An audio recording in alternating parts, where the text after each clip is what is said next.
আমাদের আবেগের ঠিকানা, আমাদের কলিজার টুকরা, আপনাদের কলিজার টুকরা শহীদ আবু সাঈদের পরিবারের সাথে মোলাকাত করার জন্য আমরা কৃতজ্ঞ। আপনারা ভালোবাসা দিয়ে, এই শহীদ পরিবারকে ভালোবাসা দিয়ে আমাদেরকে এখানে গ্রহণ করেছেন। আল্লাহ তাআলা এই পরিবারের এবং তাদের ওসিলায় এই এলাকার সমস্ত মানুষের মর্যাদা বৃদ্ধি করে দেন। আমরা অঙ্গীকার ব্যক্ত করছি, শহীদ আবু সাঈদ এবং তার সঙ্গীরা যারা জীবন দিয়ে আমাদেরকে রেডি করে গিয়েছেন, আমাদের ঘাড়ে তারা যে দায়িত্বের বোঝা রেখে গিয়েছেন, যে আমানতের বোঝা রেখে গিয়েছেন, তাদের মতো আমরা জীবন দিয়ে তাদের সেই আমানত রক্ষা করার জন্য আমরা লড়ে যাব ইনশাআল্লাহ।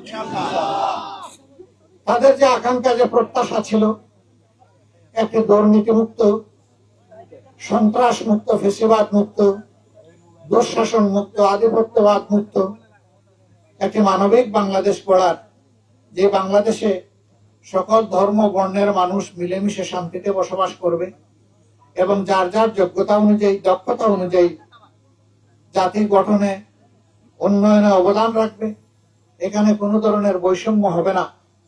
এর জন্য তারা রাস্তায় নেমে স্লোগান দিয়েছিল, উই ওয়ান্ট জাস্টিস। আমরা চাই ন্যায় বিচার।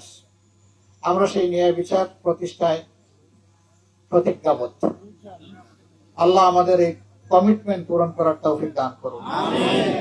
আমরা তাদের স্বপ্ন বাস্তবায়নে কাজ করে যাব ইনশাআল্লাহ। আমাদের নিজস্ব কোনো এজেন্ডা নাই।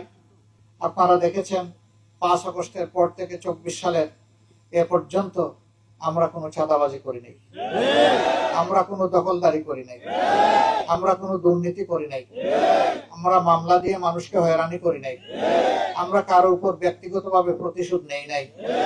বরঞ্চ আমরা চেয়েছি একটি শান্তির বাংলাদেশ গঠন করার জন্য জাতিকে ঐক্যবদ্ধ করতে। আমরা আমাদের জাতিকে বিভক্ত করতে দেব না।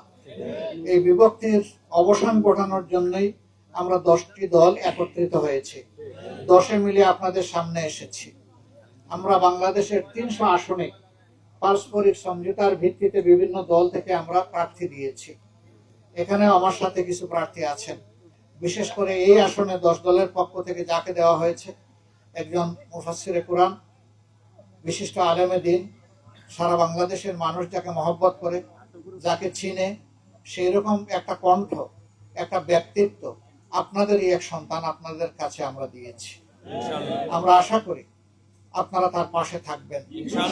তার পাশে থাকার মানে বাংলাদেশের পাশে থাকা, তার পাশে মানে যুবকদের প্রত্যাশার পাশে থাকা, তার পাশে থাকা মানে মা বোনদের নিরাপদ একটা বাংলাদেশের একটা ঠিকানার পাশে থাকা।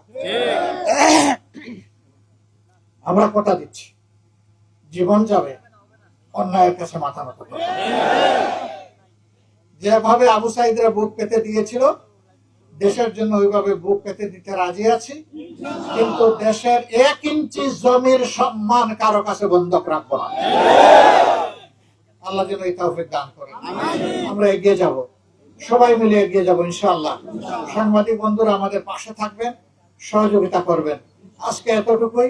আল্লাহ তাআলা এই এলাকার উপর শান্তি এবং রহমত বর্ষণ করুন।